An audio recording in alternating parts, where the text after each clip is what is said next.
Kabar kandasnya rumah tangga Raisa dan Hamish Daud masih menjadi kisah pilu yang menggemparkan masyarakat di seluruh penjuru negeri. Terlebih, usai Humas Pengadilan Agama Jakarta Selatan telah membenarkan bahwa gugatan cerai dari sang penyanyi sudah resmi terdaftar sejak tanggal 22 Oktober 2025 silam.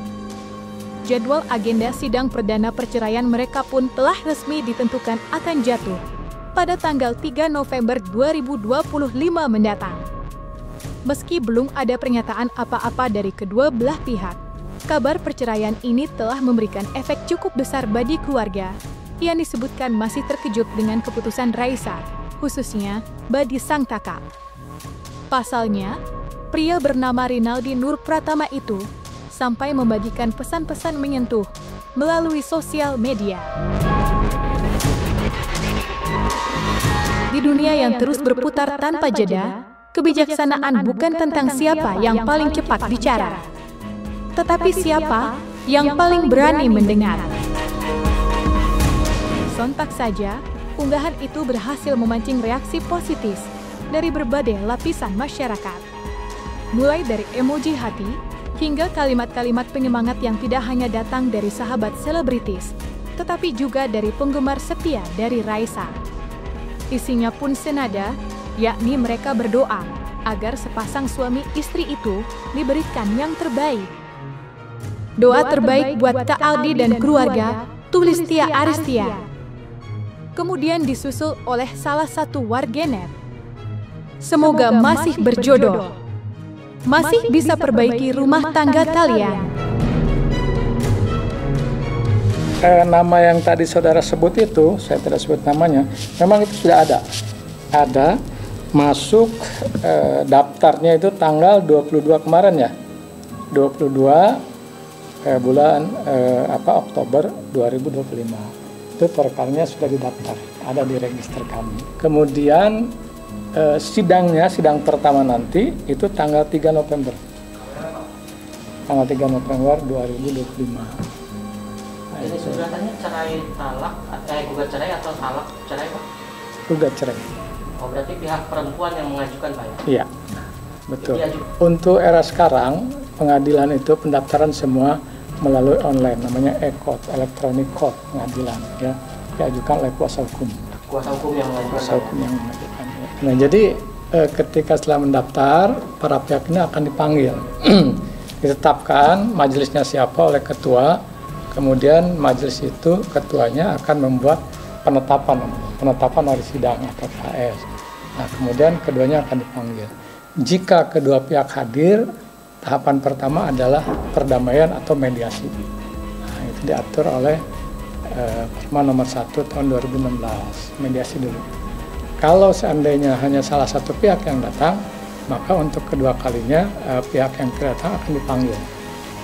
Gitu. Yang jelas gugatan itu gugatan cerai, gugat cerai, bukan cerai talak. Gugat cerai. Isinya saya tidak tahu, kan saya tengah buka. Yang rahasia itu adalah persidangannya. Persidangan itu tertutup. Kemudian materi-materi di dalam gugatan, nah itu urusannya majelis hakim. Saya tidak bisa mengungkapkan di sini. Keretakan rumah tangga mirisnya bukanlah satu-satunya cobaan berat yang kini menimpa langkah hidup dari pelantun tembang bertajuk Tak Berharap Lagi itu. Pasalnya, sang ibunda pun dikabarkan tengah jatuh sakit hingga memerlukan penanganan intensif di rumah sakit. Hal itu pula yang mendorong kakak dari Raisa untuk membagikan pesan menyentuh tentang pelajaran hidup paling penting dari sang ibunda, yakni belas kasih. Compassion, itu yang diajarkan kepada kami. Bukan lewat kata-kata, tetapi cara mencinta. Bahkan di tengah sakitnya sendiri. Bu, terima kasih ya. Karena bahkan dalam diam, Ibu masih mengajarkan kami arti dari mencintai dengan lembut, tanpa syarat, tanpa pamrih. Dan dalam video tersebut, Rinaldi pun membagikan momen yang memperlihatkan sang ibunda tengah mengelus mesra kepala Raisa. Sebuah momen yang berhasil memancing deras air mata.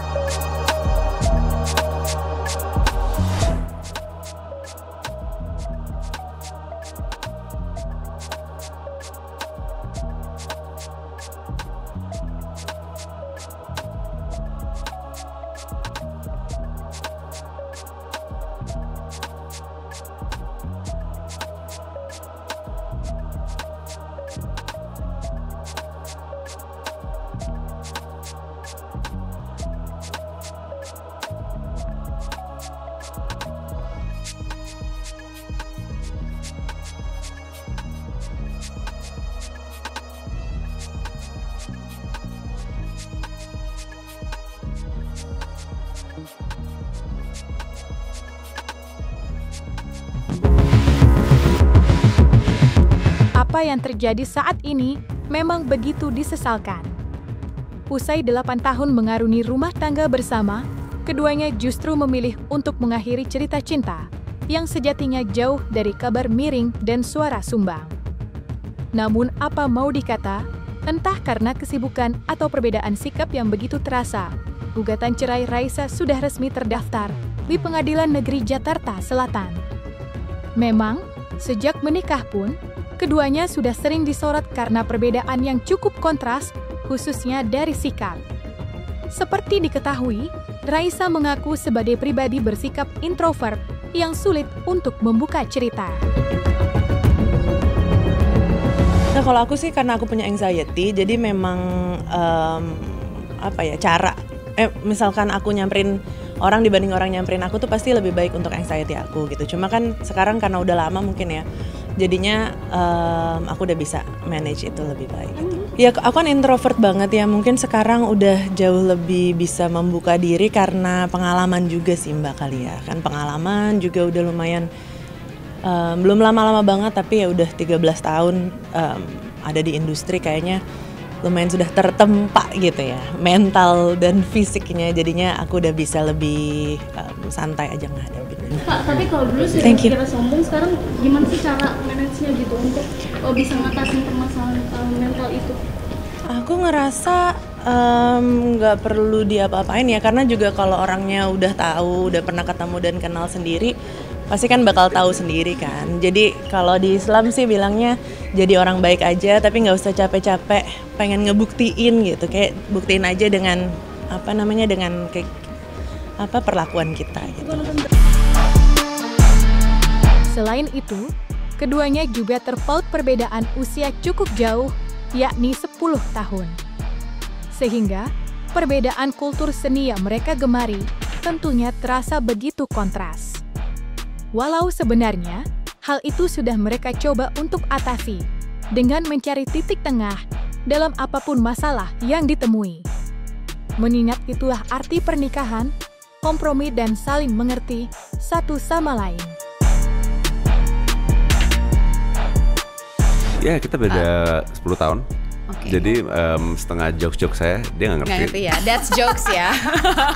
Semuanya jatuhnya dad jokes. Musik ngerti dong, musik udah beda generasi. Kalau sense of humor kan itu biasanya involved dengan TV, movies yang kita lagi suka nonton atau music. Jadi kadang-kadang kayak tadi pagi saya pakai baju River Phoenix dan saya tanya, tau nggak ini siapa? Dia masih kayak harus mikir-mikir. Oh iya tahu, tapi akhirnya tahu. Cuman kayak emang ada the generation gap walaupun cuma 10 tahun. Tapi kan kita we're so involved with media, and itu yang bikin jokes kita kan zaman sekarang kan what we see, what we mungkin dari zaman sekarang mungkin iklan atau something, you know what I mean? Jokesnya kan dari situ. Banyak banget orang kayak, loh kok bisa sih kalian berdua ya? Kayak you guys are so different. You guys are so different. I mean Luna knows me. I mean it's like, and it's not bad. It's just so different. Kayak tapi yang seru adalah our conversation.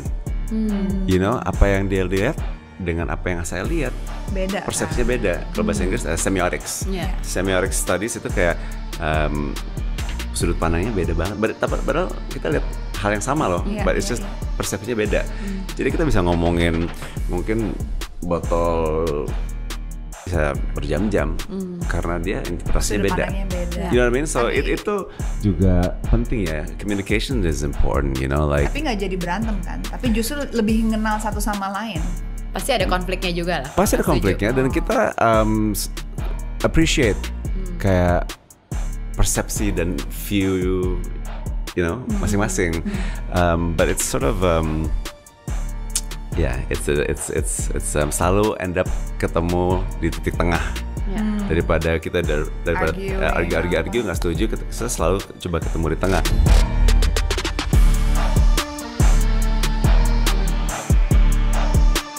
Dan jangan lupa untuk like, subscribe dan juga share channel YouTube Cumi Cumi.